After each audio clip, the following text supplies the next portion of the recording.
скачал профессора, прочитал параграф, там должен быть нет, не знаю, другой книжки. Очень необычно. Другой, конечно, есть. Цитаты из Сева именно эти же значения.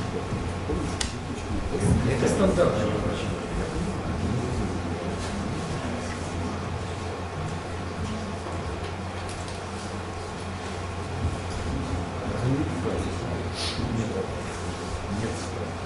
Ready? Sure. So that's a great pleasure to introduce Cantor, and he's a great specialist of Milnor invariance in general. His paper on the Milnor invariant of links with Magnitogorsk, and he will speak on transfinite Milnor invariance for oriented free. Well, thank you all of you who came. It's come to my attention that some people were out singing late into the night in a karaoke bar.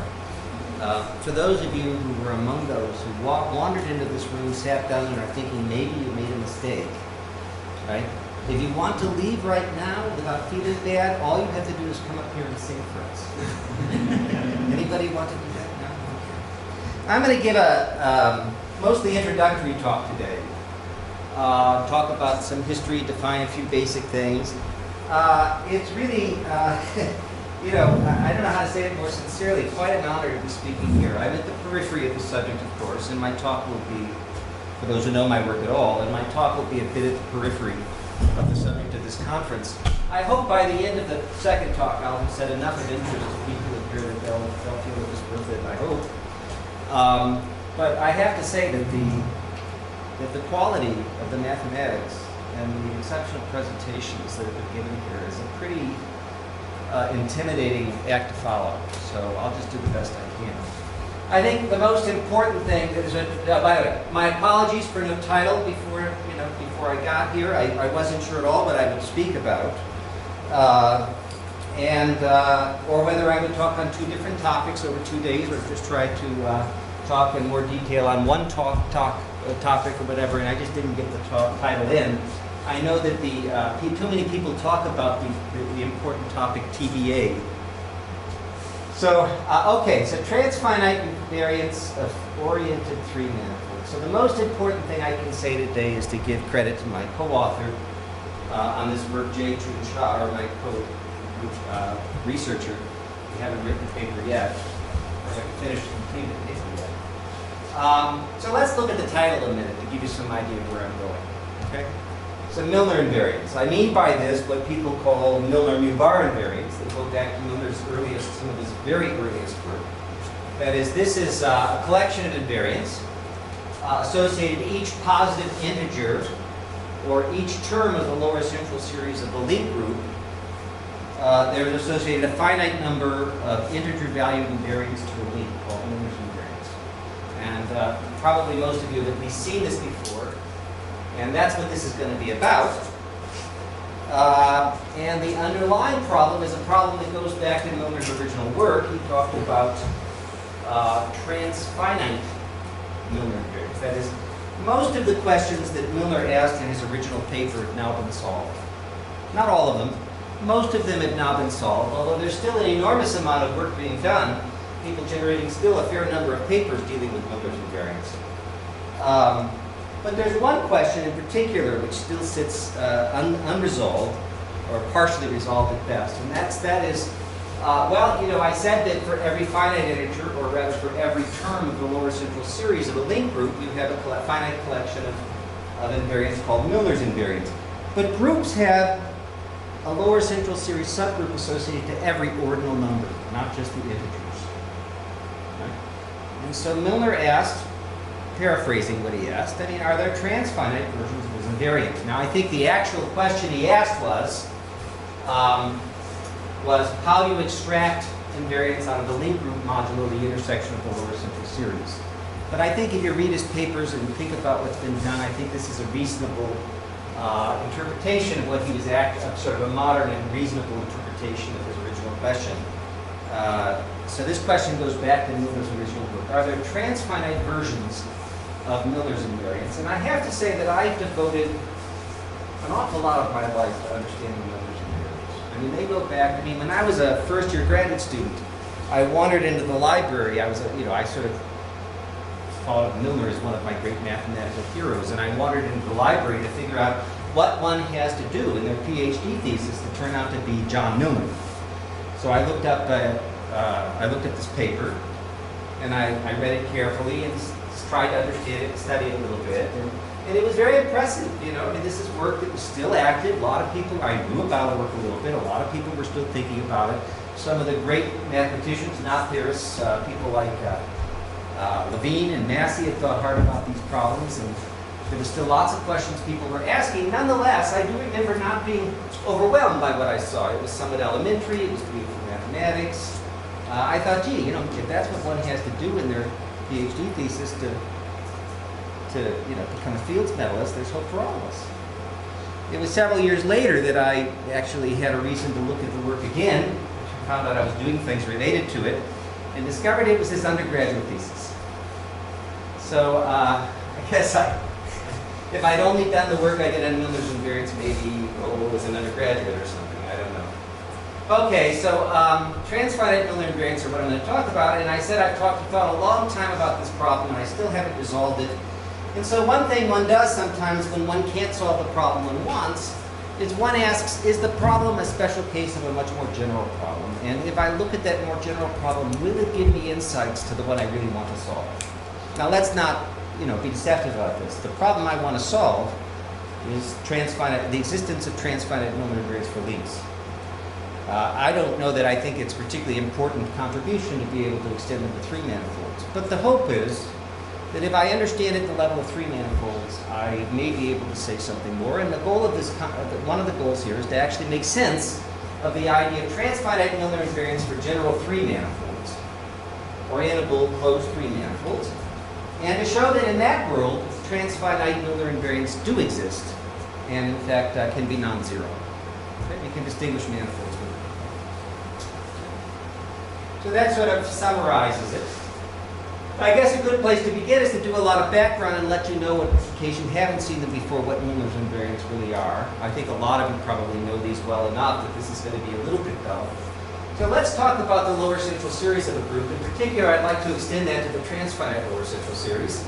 So for every positive integer, in fact every discrete ordinal, you can talk about the lower central series recursively. That is, you take pi1 is just the group, and pi2 is the commutator subgroup, right? The group of all things in the form A, B, A inverse, B inverse. And then you can define the third lower central subgroup by taking commutators of the original group with a commutator subgroup. So you're just saying that if I conjugate an element in the commutator subgroup, it will be equivalent. If you mod out by the third lower central subgroup of the group, then conjugating a commutator will just make it equivalent to itself in that quotient, right? Modulo the third lower central subgroup. And I can just iterate that process. And then I have to tell you what you do at the infinite ordinals, at the limit ordinals, rather. So first, let me just say a little more about this. The lower central series has the property that if I take the associated quotients, this is a central extension, right? The action of pi on the kernel is given by conjugation. You lift it to an element, conjugate it. But I just told you that elements of pi k, modulo pi k plus 1, are equivalent to their conjugates. So in fact, this subgroup is central in pi mod pi k plus 1. And the key thing is this is the most quickly descending sequence of subgroups of a group which have this property, that these associated quotients create central extensions. That's what the lower central series is, the most rapidly descending sequence of subgroups with that property. Now how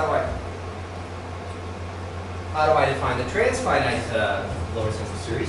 Well, at a limit ordinal, like for example the first countable ordinal, omega, I just take the intersection of all the previous groups. And then I continue the next group, pi omega plus 1. I would just do commutators of pi with pi omega, and I continue that way until I get to the next limit ordinal, 2 omega.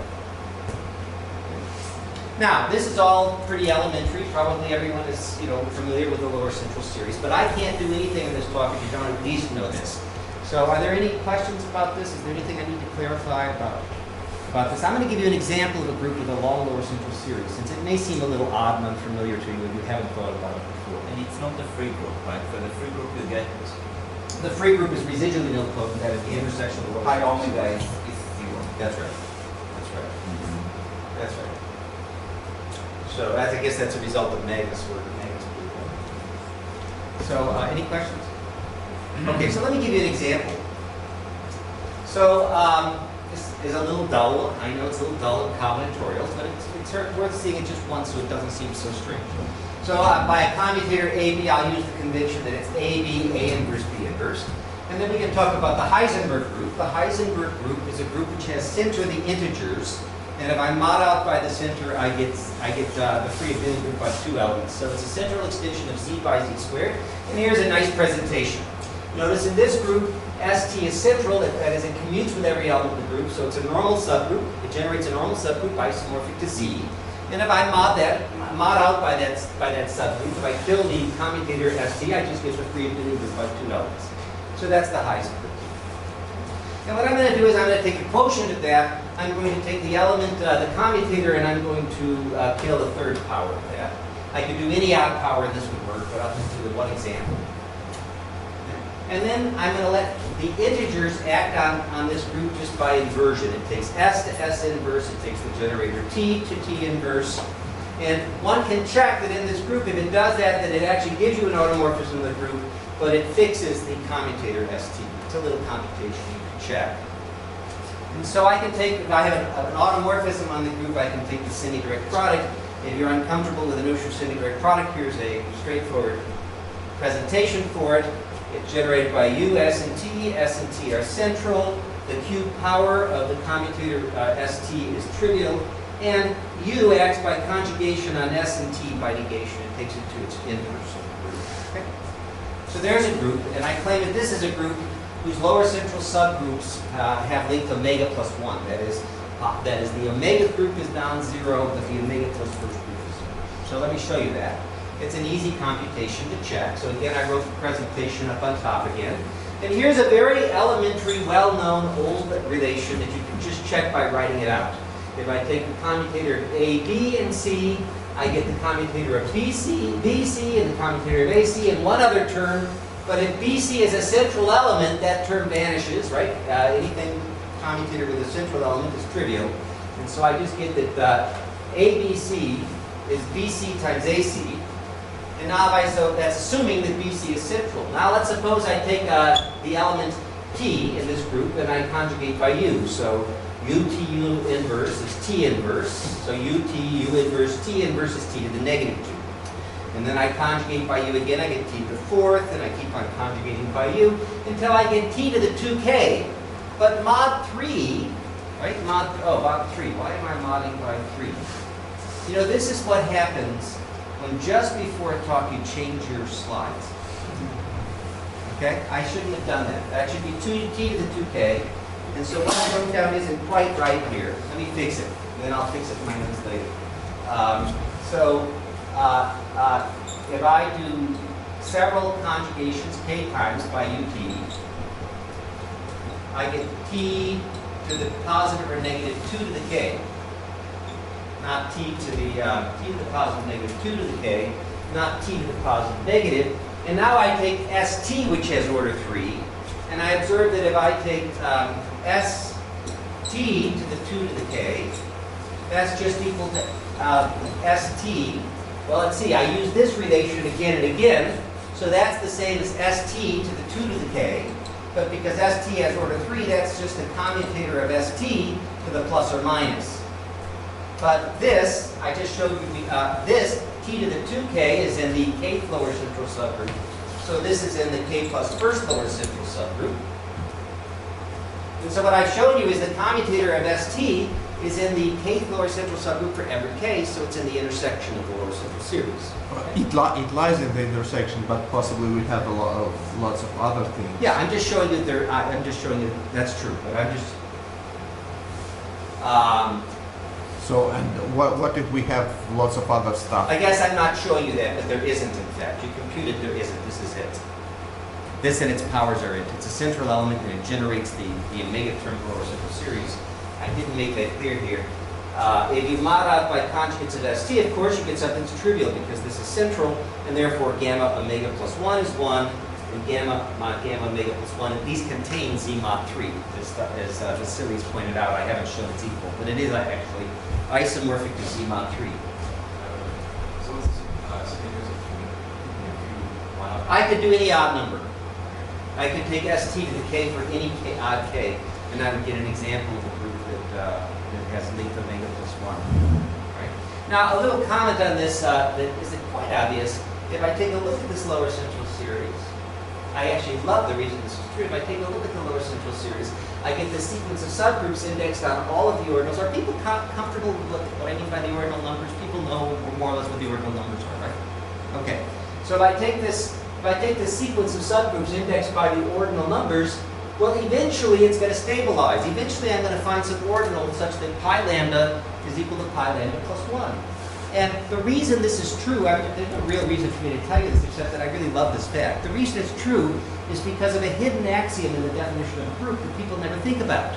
See, one of the axioms in the definition of a group is that the group is a set. And you never prove anything using a group as a set. Well, this is something you use, proving that a group is a set. You see, if pi k is not equal to pi k plus 1, then I can take the quotient and I can choose an element out of that.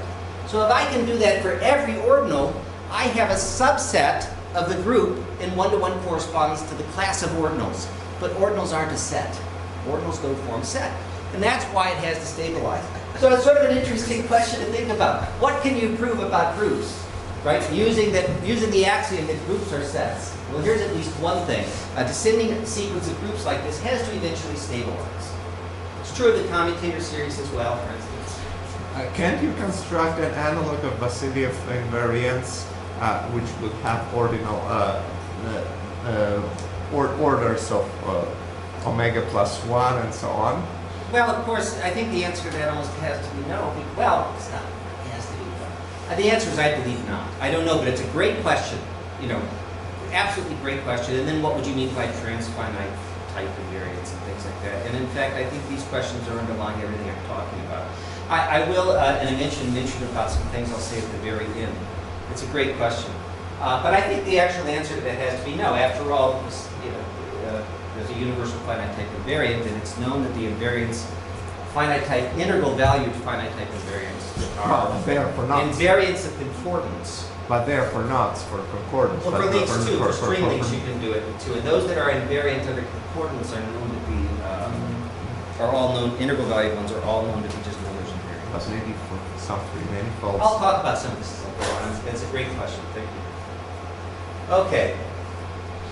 So let's see. We have an example. Now here's where I somehow discovered this morning that I never created this slide. It's an elementary thing you've all seen before. If I have a knot or a link, I can take a tubular neighborhood and choose a base point, and I can take the boundary of a fiber, the disk fiber, and attach it to the base point, and take the curve which links the knot once, and that's called the meridian. I'll call it mu, or I'll just call the meridian xi. It's an element of the group. And then I can choose an element parallel along the boundary of the sphere bundle, parallel to the knot, which has the property that it links the knot trivially, and that would be called the longitude. So these are elements in the fundamental group of the exterior of the link. Thank you. Let me close it. So that was what was going to be on this slide, something very straightforward, just defining the meridian and the longitude of the link, something you all know about. And what was Milnor's theorem on which he based the Milnor invariance? Well, it was a theorem that computed the lower central series quotients of a given link group. Now, let's think about this for a minute. It says that the meridians generate the quotient. Now, that's actually easy. They certainly generate the abelianization of the group, which is the first homology of the exterior of the link by Alexander duality. But it's easy to prove that if you have a nilpotent group, the generators of the abelianization generate the nilpotent quotient, any nilpotent quotient. So that's not hard to see. And once you have a generating set, you know that all k-fold lower central commutators in those generators have to be trivial. So I'll introduce the relations. I'll call it fk. It's just the k-fold commutators in the generators. And then it's clear that you have the meridian and the longitude, and together they form a symplectic basis for the boundary of for the sphere bundle over the knot, the boundary of the tubular neighborhood. And so they commute. And so for every meridian and longitude, I have an extra relation. And so all of this is clear, except that what Milnor proved was that that's it. Those are all the relations. That's a complete presentation for the lower central series quotient for the group. Now, by today's standards, that's a very easy thing to prove. If you know Stahling's theorem, it's a pretty straightforward application of Stahling's theorem. But it wasn't so easy to prove that Milnor did it. And that was the foundation on which he built the Milnor's invariance. Okay. Questions on anything so far? It's all review, it's all basic. We need one more tool to be able to talk about Milnor's invariance. We have to know about very, very old work of Magnus for understanding the lower central series of the free group, and it's called the Magnus expansion. And it's a homomorphism. I take a free group on a finite collection of elements, say x1 through xm, and then I can take the power series ring on t1 through tm. I'm going to put double brackets here to indicate, first of all, it's a power series ring, and secondly, these are non-commuting variables. And then there's a homomorphism of groups between the free group and the underlying ring structure. If you like it, it extends to a ring homomorphism from the group ring of F into the power series ring. But as just a group homomorphism, it takes a generator to 1 plus ti, and so it has to take the inverse to the obvious inverse in that power series ring, 1 minus ti plus ti squared minus ti cubed, etc. And Magnus' big theorem on which he used to understand the lower central series of free group was that a word in this group is in the kth lower central subgroup if and only if, when I evaluate the homomorphism on it, looks like 1 plus, plus terms of degree at least k. Okay? So it's a very simple tool you can use to just compute things about the, in the case of the free group, compute things about the lower central series of words, where a word lies in the lower central series of the free group. Now you put all that together and we get Milnor's invariance, which I'll think of here as being recursively defined. I have a collection of longitudes. Let's assume those longitudes are already in the k minus first lower central subgroup. For instance, if I'm trying to figure out the Milnor invariance of length 3, I'll assume that they're in the second lower central subgroup. That is, they're in the commutator subgroup. Okay? So I assume the longitudes are in the k minus first lower central subgroup. And then here to remember, this is Milnor's presentation for the lower central series quotient. And now suppose I have a sequence of integers between 1 and m. I have k of them.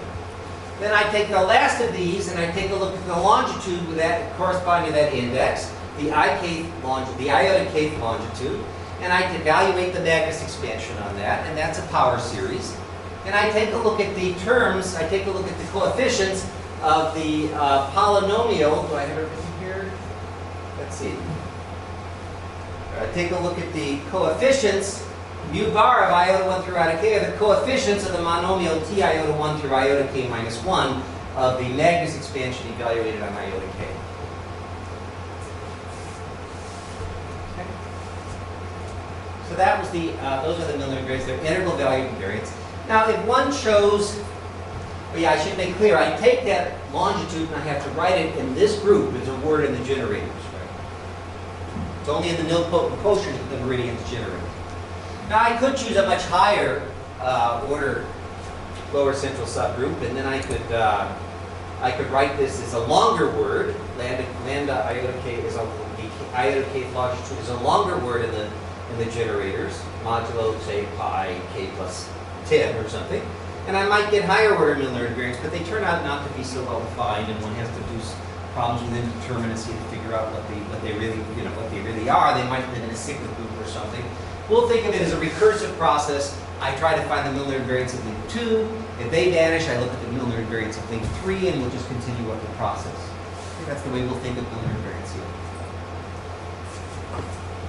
As a simple example, let's think about just the Milnor invariant of link 2. That's easy enough to do. I would take the jth component. Now that jth component links trivially with the longitude of the jth component links trivially with the jth component.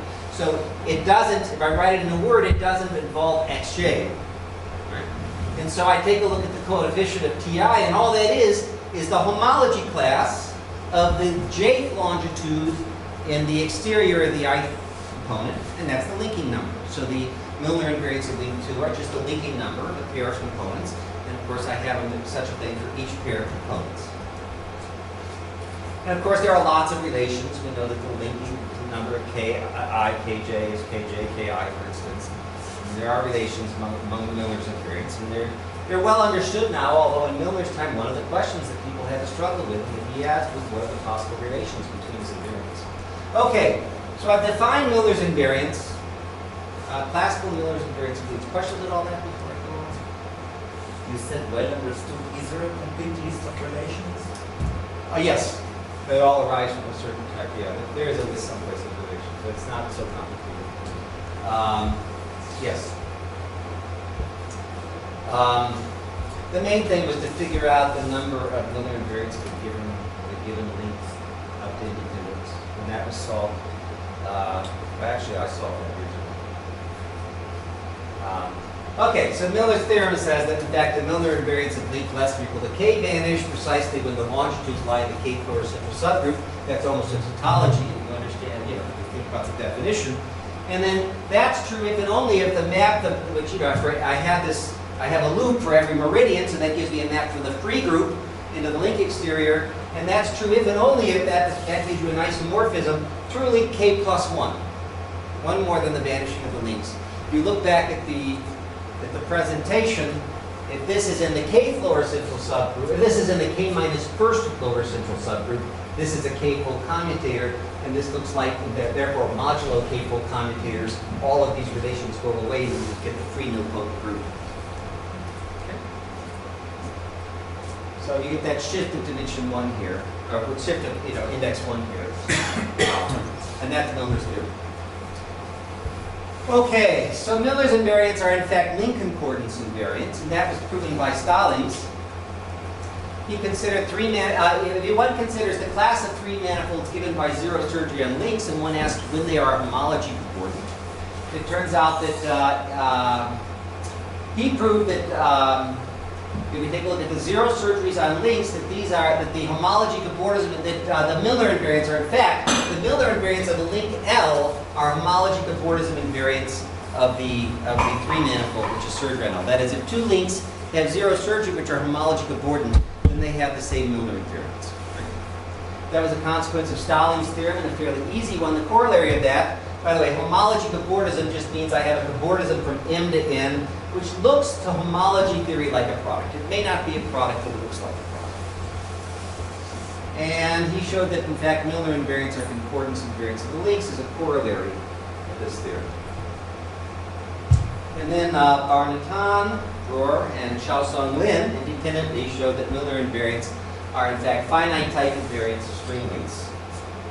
They like their finite type invariants of links. And later on, I think it may have been, I'm still not sure, maybe somebody here knows, I think it might have been E who showed that, in fact, they're the only finite type invariants of string links, which are integer invariant and invariant under concordance. Okay, so the problem is to construct transfinite versions of Milnor invariants. So first you have to make sense of what that means. So I'm in associated any transfinite lower central subgroup. I have some invariant, which is an invariant of the concordance class of the link. That's the problem I really want to understand. Are there transfinite versions of Milnor's invariants?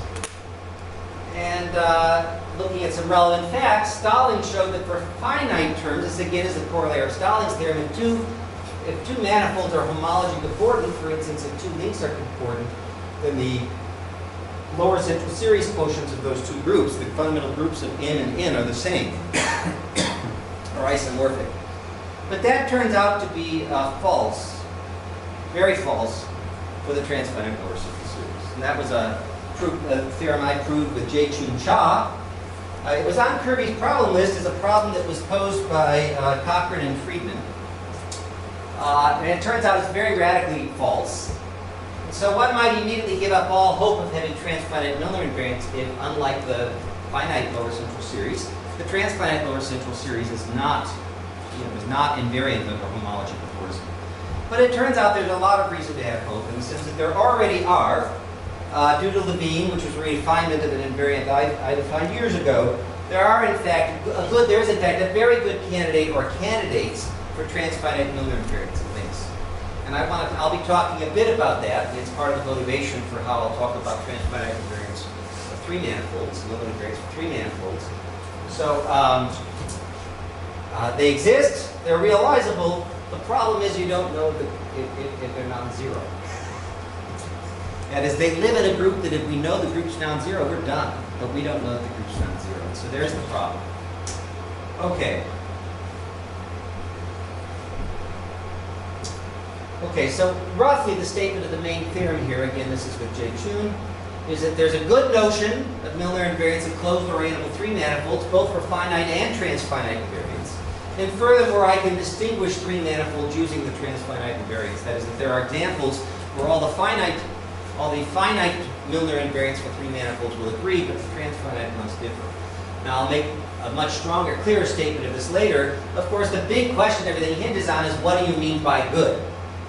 Well, one thing good should mean is that it corresponds, in the particular case of nilpotent free groups, to the standard definitions of Milnor's invariance in some precise way. Right? Another thing is that Milnor's invariants are known to have certain geometric interpretations. There's particularly one that's a good approximation to a link being sliced that goes back to some work I did years ago. And one would like to believe that these notions of transfinite Milnor invariance for three manifolds satisfy similar properties.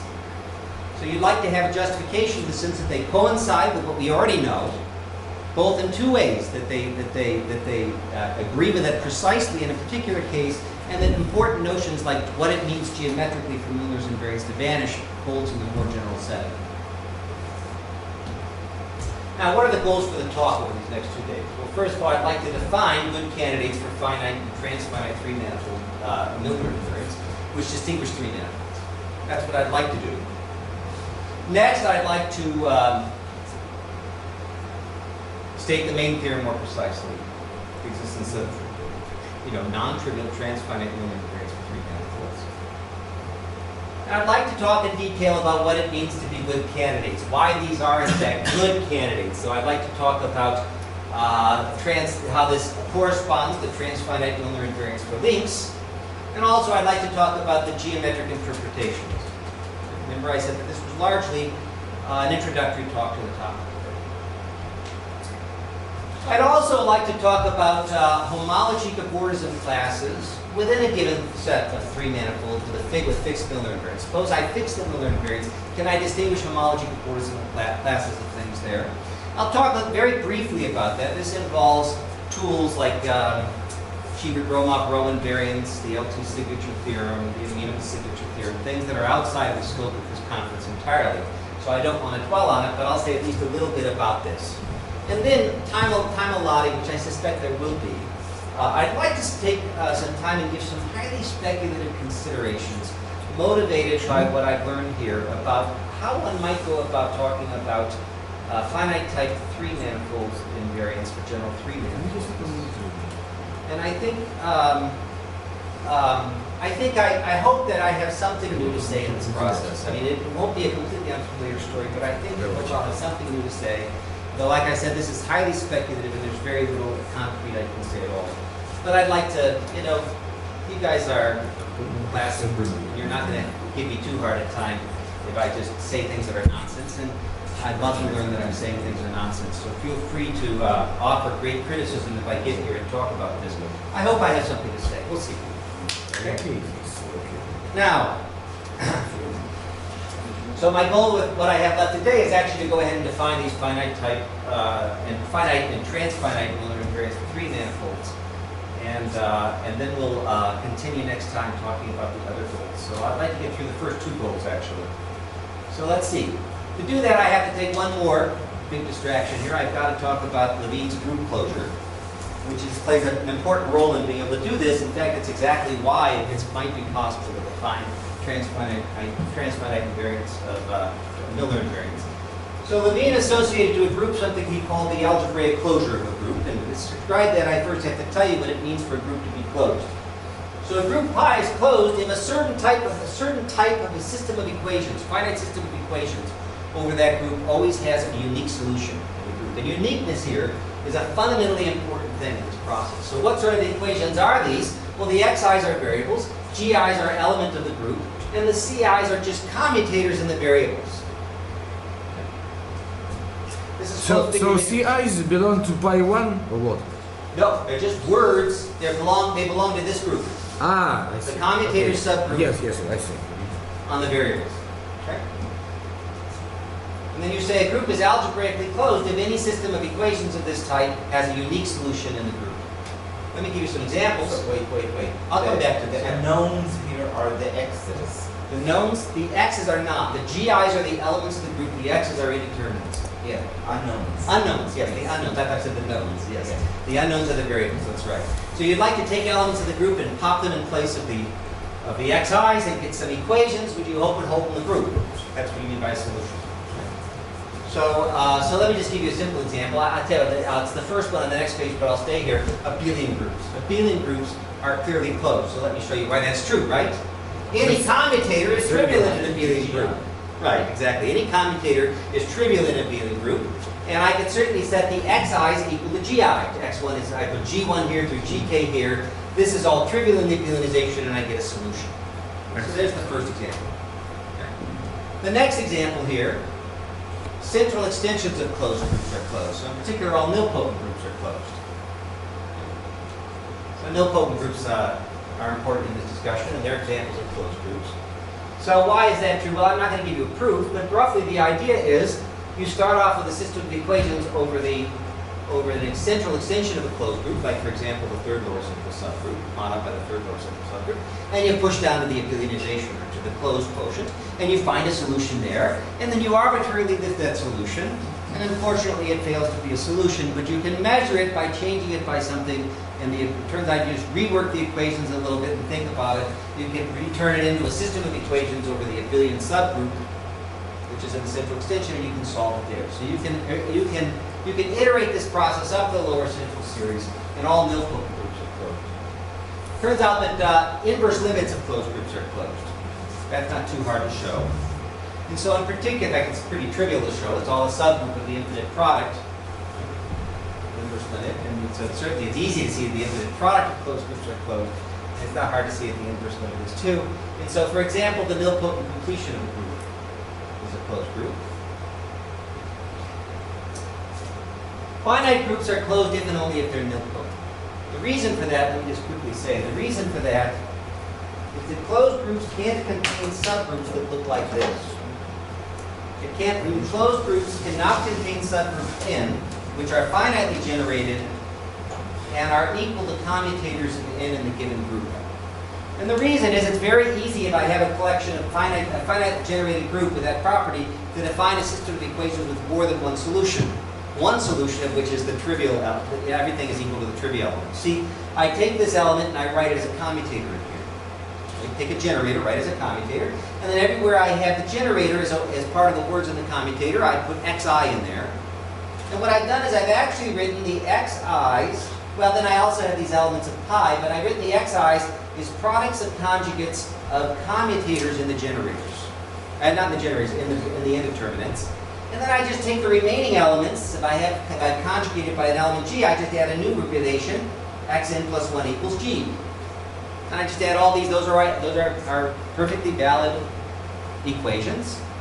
And then I just check, and I know that the generators, I got the generators and the equations from this equivalence, that the generators are in fact solutions for that system of equations, but the trivial element is as well, and solutions are unique in the closure. So that group has to be trivial in the trivial image in the closure.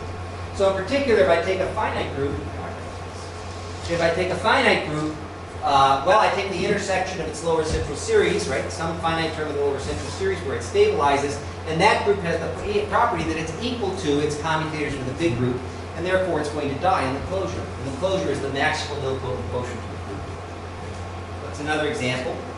Finally, you can talk about the closure of a group, one group inside a closed group. If gamma is a closed group and G is a subgroup, I can just take a look at all the systems of equations over G, and take all the solutions, the elements that arise as solutions of such systems of equations to group gamma, and I can prove that the union of all those solutions give me a group which contains G and is contained in gamma, which is algebraically closed. So I can actually close one group inside another closed group. So there are lots of ways to define closed groups. Don't you need to iterate? So close? No, it turns out you don't. You can prove that you can get it. That's an excellent question. Yeah, that's pretty insightful. And the answer is no. You can get around that. You can show that you can always turn things into equations of the original group with a little bit of work. That has to do with the fact that these are finite systems of equations in the end. Good question, yeah. So, what is the algebraic closure of a group? Well, it's the unique. It's a uniquely defined isomorphism closed group that pi maps to, with the property that there's any other closed group and a map from pi to that closed group. There's a map from the algebraic closure into gamma. So if you like, it's the initial closed group that a given group maps to. The initial closed group. Tells me I have 5 minutes left, and even going slower than I intended. Would it be the closure within the free group generated by the generators? Would it be the closure? Take pi, take a set No, of it's not. generators. No, it's not that. The closure with the free group generated by the generators is not a closed group. So No, there's sorry, no the closure inside it. important completion of that, I mean. Sorry. No, it's not that either. It can be a group. That group is a quotient of the group. That's the residually nilpotent quotient of the closure. Of course, yes. Okay, so there's a notion of the algebraic closure. Let me give you one example. He proved that every group has a unique isomorphism group closure. I wanted to give you a little example here, but I'm kind of running short. But okay, here's a simple example. The symmetric group has closure Z mod 2. Right? There's a very simple example. Stalling's theorem, it's easy to see that the map from a group to its closure is an isomorphism on abelianization, and the equations tell you that it's in fact onto second homology with a little work.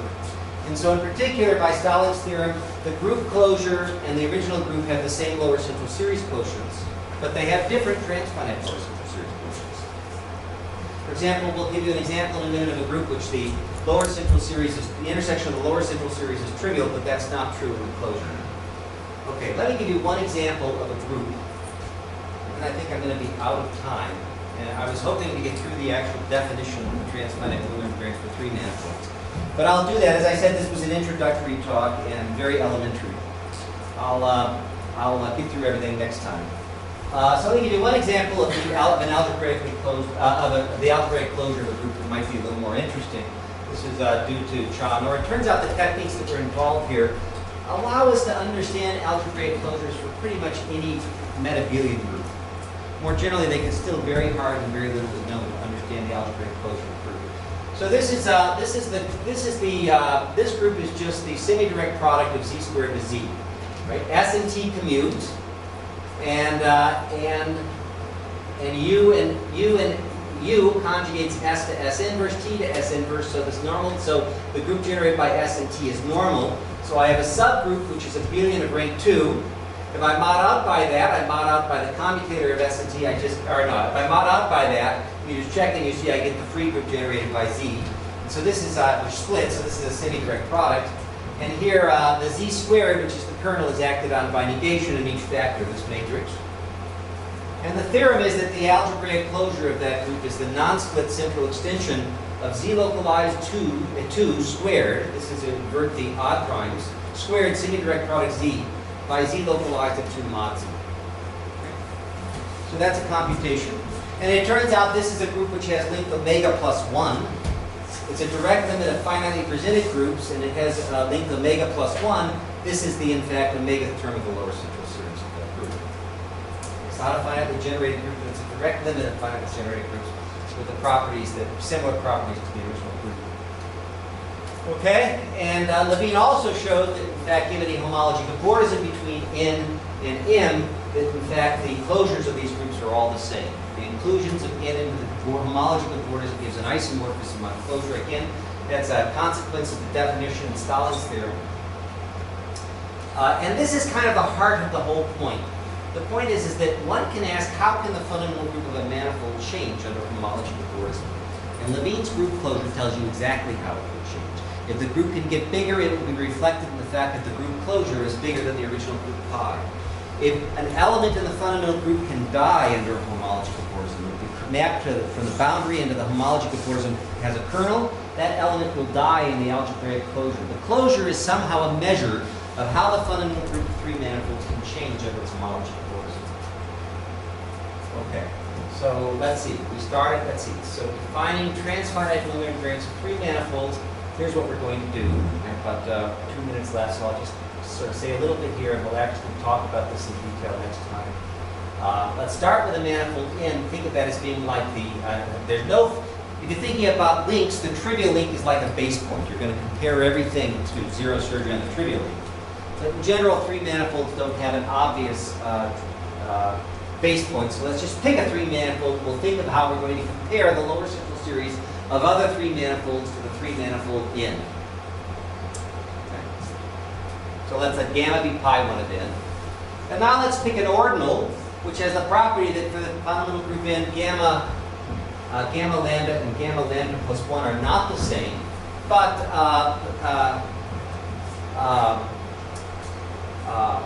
I look at the lambda term of the lower simple series, these in fact have isomorphic quotients. The closures have isomorphic quotients. And then I'm going to define an invariant, I'll call it theta lambda of m, which is just the class of m in the three-dimensional chordism over that group, the lambda quotient of the lower central series quotient of the closure of the group, which is isomorphic to the third homology, except that I need, this isn't well defined. I can change that by automorphisms of the group pi hat mod pi hat lambda, the lambda quotient, lower central quotient of the algebraic closure. So I'll mod out by those automorphisms to get an invariant which is well defined. And that's not the Milnor invariant. The Milnor invariant is going to do what I get by taking a look at the element in the co-kernel of the lambda plus first group. So the idea is I'm just going to think about the ideas. I'd like to compare that. I'd like to see how close the lambda plus first lower central series of the three manifold is to the given three manifold n, of m to n is. Right? I have n is a base point. I have another manifold m. I'd like to measure the difference. I'm going to measure them homologically. Now, next time, as I said, I'll talk about geometrically what all these things mean. I'll talk about, restate the theorem more clearly that we proved originally.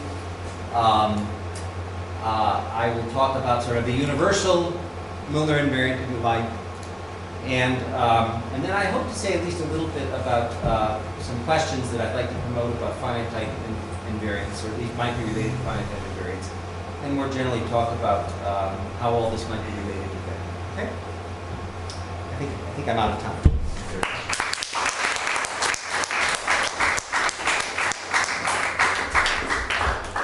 Question? Yeah. Yeah. How come that the closure of the symmetric group Sn is Z over 2? Because the yeah. I'm sorry. Because when you stated the definition of a closure, yes, the closure contained the original group. No, the original group maps to the closure. You could talk about the closure within a closed group. That's not the same as the closure of a group, which is sort of the universal or initial closed group it maps to. So if I have a closed group gamma and a subgroup, I can talk about the closure of one group and another. For instance, I could take a group, I could take the nilpotent completion, I could take the image of the group in nilpotent completion, and I could take the closure inside of that. But that isn't the algebraic closure of the group. Yeah. Other questions?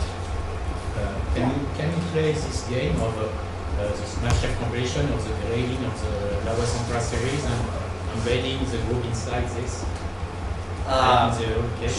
Sure. I haven't thought about it. It's actually a perfectly natural and good question to ask. It's an excellent question to ask. Can you talk about sort of an analog of the associated graded Lie algebra over the transfinite lower central series, and what sort of an object is that? I mean, it would still satisfy Jacobi duration. I'd have to think a little bit to make sure it's a Lie algebra, or why it wouldn't be. It's got to be pretty subtle, but I don't see why it shouldn't be. It seems like that's a pretty good additive to take to understand, I don't know, transfinite type invariance or something. I don't know. It's a good question. But I hadn't thought of it. What's the question? So it's nice to speak your again. Thank you. Still 1 minute, Vladimir, something. So tomorrow our third talk is an open problem session. So everybody is asked to prepare a question, which should be an open, a problem, not too hard. Yeah, of course, each of us can produce a bundle of questions. So let's stay modest, just one. Just one. Okay, but a reasonable question, I mean, potentially doable. That's at 12:15. Yeah, that's at 12:15. Yeah. Good.